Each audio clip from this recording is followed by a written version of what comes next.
When in doubt, golden rule, just be cool.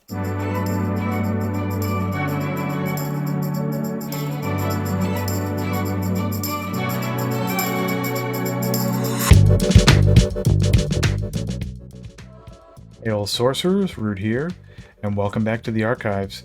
Today we're going to talk about something really exciting, which is the brand new rulebook that was released for 2024. I want to give you a first look at some of the major changes that were made from the 2023 version to 2024, go through the post on the official Sorcery website, talk a little bit about the major points there, and actually then take a shift over to the PDF of the annotated rulebook to work through some of the major changes. So I'm really excited because a lot of the changes that we're seeing here are actually answering questions that have been popping up on many of the Discord servers as well as in gameplay at events. And in addition to that, there are some changes that are going to completely change the way the game is played. So if you want to know more about those, stay tuned and we'll give you an update. So we're going to start with some of the big changes, and as you can see here, one of the major things is there's a structure change to the rulebook. Those of you who have been following different sorcery content creators are probably familiar with the recent video that Hayne from the Wizard's Den has posted related to the timeline. That video was posted to try to help individuals understand how things fall on what we call the stack, if you're referring to Magic the Gathering, and the order in which effects, spells, and different abilities resolve. Here, Sorcery has clarified that this is now the storyline system, and it's super cool. In the new version of the rulebook, they have a whole section on the storyline. We'll get to that when we're flipping through it after we go through the major changes.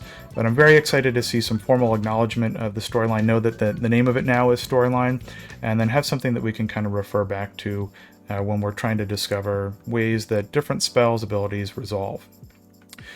One of the biggest changes that we noticed is moving to defend. So with the previous iteration of the sorcery rules, you could only move one space, and that made defending a really challenging thing and quite strategic because you needed to make sure that your minions were placed adjacent to the sites that you wanted to defend or the units you wanted to defend.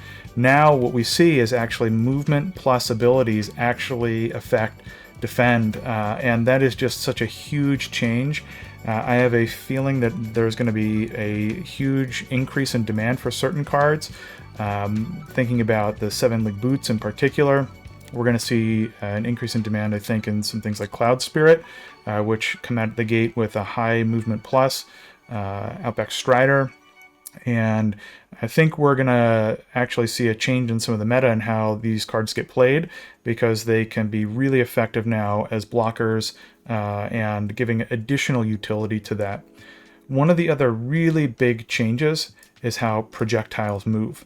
So I'm incredibly excited to see this because it also affects how ranged units use their ability. And I think that in the previous iterations of the rules, ranged units were really not used as much as some of the other ones, with the exception of Skirmishers and Moo, which I think are probably one of the best ranged units in the game. But here there's clarification now that they've simplified the projectile rules and actually combined that, so ranged attacks allow a unit to fire a projectile that strikes the impacted unit. And on top of that, very excited that they're going to be getting some cards in the future with like ranged +2, which will allow those projectiles to shoot further distances before striking their units. So really excited to see those changes. In addition to the ranged addition to the projectiles, now projectiles will fly out of a minion starting at their location. What this means is that there was a lot of questions about where does the projectile start? Can it hit a unit that's standing on the current location that it's on? And the answer now is yes. So projectiles will fire from the unit and will be able to strike a unit on the site that they're standing on. And that will also make it easier to defend against things like Pudge Butcher, where you can stack low power kind of chump blockers on him to prevent him from grabbing your avatar and pulling it in. And will also make it easier to stop projectiles from flying towards other units. So say, for instance, fireballs, etc. They'll kind of get blocked by that standing on the actual space. Now, it ignores the allies, but it will be able to be used to hit the enemy units there. a huge buff to stealth. Previously in the last iteration, stealth was something that was good, but there were some limitations. Most notably, when a projectile was fired, it would actually hit the unit that was on the site with stealth. Now we're seeing a total change to that. So units that have stealth are now kind of not affected by projectiles, which is going to, in my opinion, boost their utility. I think we're going to see a huge increase in play for cards like Sneak Thief. Infiltrate just got even more scary now that you can't, grab that with a Pudge Butcher, pull it in, or grapple shot to it. Really, really interested to see how that's going to play out. And I think Infiltrate is going to be one that gets even more powerful than it is now. There were also some changes to Stealth in specific, and we'll get through that once we get into the rulebook itself. There's some, kind of clarification on Summoning Sickness is one of the other big changes. And if you're on the Sorcery website, please check the link below if you'd like to take a look at this. But there's another list of small changes here, as well as some changes in the glossary. I'll leave that up to you to read. I want to focus more on talking about some of the major points and changes in the rulebook. But on the website, if you wanted to go through some of the big changes here, or more minor changes rather here, and some of the glossary changes, just to skim through it. Shifting now to the rulebook, I'd like to stop on a couple of key pages. One, I'm really happy that they updated this. In the annotated version, you'll note that there are sections like this that are highlighted. So that'll show you the things that were added or changed compared to the 2023 edition, making it really easy to pull it up and take a look at what actually was changed in terms of the wording, the specific abilities, etc. The good thing as well is that in addition to the annotated version, there is a version that is not. So if you wanted to print it out and have a nice clean copy for yourself, or just something that you want to refer to in PDF, it's up there for you. So the first major change that I want to just touch on briefly is the consolidation of the silver rule into the just now the golden rule. So what we know of the silver and now golden rule: use common sense and just be cool. It's my favorite rule in the book. The game, I think, is meant to be fun. There's obviously going to be some questions about it, but when in doubt, golden rule, just be cool. Have fun, work through it, talk with your opponent, talk with the other players, see if you can come to some formal resolution, and figure it out to the best of your ability collaboratively. In addition to that, down here, I really like that they added clarification. A lot of times when I'm playing with different individuals, they'll ask about if avatars can enter different regions, whether that be submerged, burrowed into the void, etc. Here we've got confirmation. Avatars can never enter a region other than the surface and ignore many of those negative effects. So really important to note there that now it is official. They can never enter a region other than the surface. I wonder if we're going to see void walking avatars in the future in a different set. Who knows? We'll see. But based on this rule, it's not looking like it. So in addition to just the absolute beautiful art in the rulebook, I really love a lot of the changes and some of the clarifications too. Just a small one here. We're on page 8. That clarifies that automatons are artifacts that are minions. So just putting that in there. I know there were some questions about how to classify them. Again, confirmation, they are minions. And moving down to page 11, this rule right here, this new change, I think is going to be huge. So previously, in the last iteration of the rules, if a person drew all the cards in their deck, they were brought down to death's door. Then the game can kind of drag on for a bit, and I actually had a couple of games in tournaments where individuals drew their whole decks against me and had hands like 26 cards, and they're running around trying to hide, escape on death's door. Now with this new change, game over. So if they attempt to draw a card from an empty deck, immediate loss. So that's, I think, a really big change, and is going to force people to think about how they do card draw a little differently, especially in Death Speaker decks that are running wizards and blinks. So now we're going to see, I think, a big change in terms of how people really keep track of their cards and manage their deck, because once you deck out, no more just Death's Door. If you need to draw another card, you immediately lose.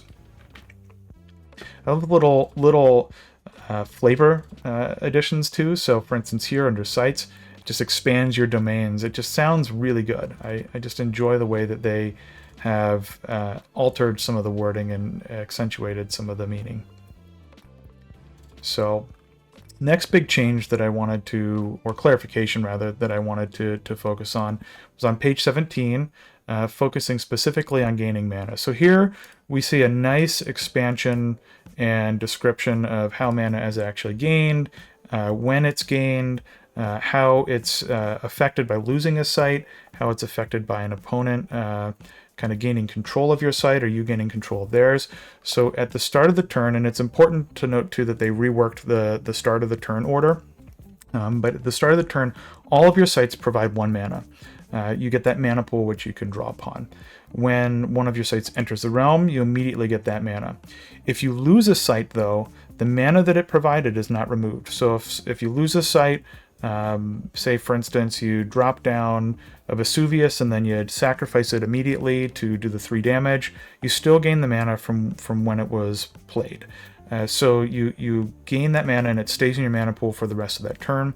If you gain control of an enemy's site, say with Land Deed or something similar, Conqueror Worm, it does not provide mana until your next turn. So it would need to be yours and in your control at the start of your turn. And I think that's a really important clarification and can help people to understand a little bit more about how the mana is granted, how you get it, and how you are able to use it moving forward in your turn.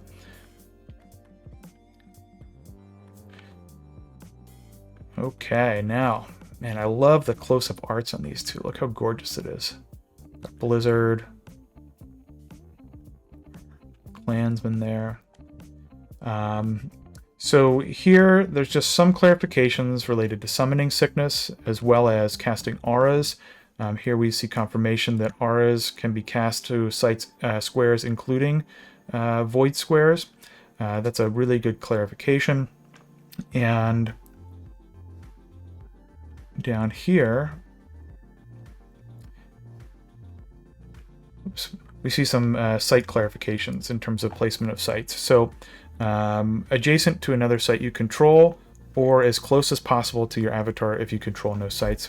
Well, I think this is interesting as it gives a little more strategy for folks to think about with formal clarification. Like you drop a cornerstone. Well, now you can play sites off of that cornerstone. It doesn't have to be connected to your main landmass. You can just continue to build off of there and put some pressure on, which I think is a pretty neat strategy.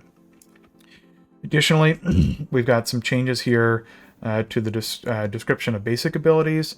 So we're not going to go through all that here because we'll talk a little bit more about some of the specific details. Some big changes in terms of defense. But prior to getting to that, I wanted to talk a little bit about this clarification here about multiple combatants. So if you have multiple combatants and more than 2 units are involved in a fight, the controller of each side may allocate their unit's damage as they wish. So again, great to be able to pull in a big damage minion or power minion to soak it up and potentially protect a lower power one, and then you can determine based off of that how you're going to allocate it. Now, some of the bigger changes, as I had mentioned in the initial overview, we're seeing a huge change to the defense ability. So here we get confirmation that the defending unit can join the fight, and they can use any of the movement abilities they have. That is huge. Movement plus X, gigantic, and just really pretty impressive. You can also choose, and here's clarification, to remove the targeted unit of the attack from the defense rather, if you move in with another defender. But movement plus X is going to make units with the ability to move multiple spaces really, really, really powerful. I foresee this, changing the way the game is played in some senses. Specifically, it's going to reduce the amount of threat that really large minions can pose. So for instance, you can move your Cloud Spirit up, as I'd mentioned before, and attack a couple sites. Maybe you can untap it at the end of the turn, and then it would be able to block multiple spaces away with a defense. I think that's huge. Also seeing some clarification for some players related to the pick up and drop artifacts abilities. So I know that there were a lot of questions in games that I've been playing at events about how you can pick up artifacts, how you can drop them, what the sequence looks like. So we've got some great clarification here on that on page 26. Finally, the advanced concepts, we're seeing now the inclusion of the special abilities page. And there's a lot of updates and clarification here on special movement effects, teleportation. Teleportation in specific moves a unit directly to a specified location without taking steps in between, clarifying that you're kind of just appearing and disappearing at your site and appearing in another one. You can also teleport to the same site that you're at. Special movement effects, there's some clarification here in terms of pushing, pulling, etc. I know that there has been a lot of debate about whether you can grapple shot a minion that has been disabled. Based on some of the wording here, I kind of am thinking that that's something that you're going to be able to do. So some effects will push, pull, drag things, or simply cause them to be moved. This is force movement and is not modified by a unit's abilities. Units that cannot move by activating their own abilities can still be moved by other cards and effects. So I know that the argument was the unit's disabled and therefore they can't shoot a projectile. I don't know, I'm kind of interpreting this in a way that it would allow you to move that unit off of the square where they're disabled and potentially put them in a place where they could do something. So I'd like to see some more discussion about that, because I think that's a powerful way to escape things like Root Spider that are burrowed, and disabling large minions, potentially grapple shotting them away would change the game. Carrying units, there's some clarification there as well about how to carry units, how they're kind of traversing the realm, imparting their abilities there, really picking up units the same way you would pick up and drop artifacts. And finally, down here, we see the formal description of projectiles. So projectiles, big changes, and I think it's going to really alter the way a lot of cards are played. Thinking back to the initial part of the discussion, the projectile starts on the square and site that the person shooting it is at. And I think that is going to be huge in terms of how projectile-based spells are played, as well as how you're going to affect other things with your projectiles, like Pudge Butcher, as I mentioned before, and it's going to be pretty exciting. Here's the storyline page on page 31. I'll let you read through that. And then finally down here, there's a lot of changes in the glossary. I'm not going to go through every single one, but one that I really want to focus on is the stealth ability. So we've talked about projectiles. There has been some changes in terms of how move freely is defined, but I want to talk about stealth because I do think that this is really going to change how a lot of the minions are used and how stealth is used as an ability. So minions with stealth, again, can't be targeted by spells or abilities. That's not new. They can't be attacked, intercepted, or defended against. But the big thing is they cannot be hit by projectiles. That is huge. One of the ways that you would typically deal with a stealth minion before is just shoot something through it. Now, not the case. So minions are now tracking stealth with a token. I hope we get to see a stealth token in the future. That'd be super cool. And they only lose stealth after they activate an ability, like a special ability, deal damage, or attack. Now, again, there's other cards that would remove stealth, like Scent Hounds and Watchtower, etc. But unless somebody's running them, stealth can remain and can be pretty persistent because you're not going to be able to lose that minion when they're hit with a projectile. Well, we're going to leave it at that, and I'm going to go scroll down just through the final couple of pages with the quick reference guides. Want to thank you so much for joining today and going through these new rules. I'm really excited to see how this is going to change up gameplay. I think there's going to be some huge alterations. So why don't you tell me in the comments below how you think some of these changes are going to impact the way we play the game. Are there any cards you're really excited to see how the interactions are going to work now that these changes are in place? Are there any that you think you might not be using anymore? what is the most important rule change that you see and how it's going to affect the way you play. So drop something down in the comments below. I'd love to hear from you. There's been some great activity in some of the recent videos, and I'm really looking forward to hearing from more of you. But again, thank you so much. If you've liked this video, please feel free to like it, subscribe, and to also share it with your friends. And don't forget to put that notification bell just so you can hear when there's another video that's up. But again, thanks for watching. This is Rude at the Archives of the Realm. I hope you have a wonderful day, and I'll see you in the Contested Realms.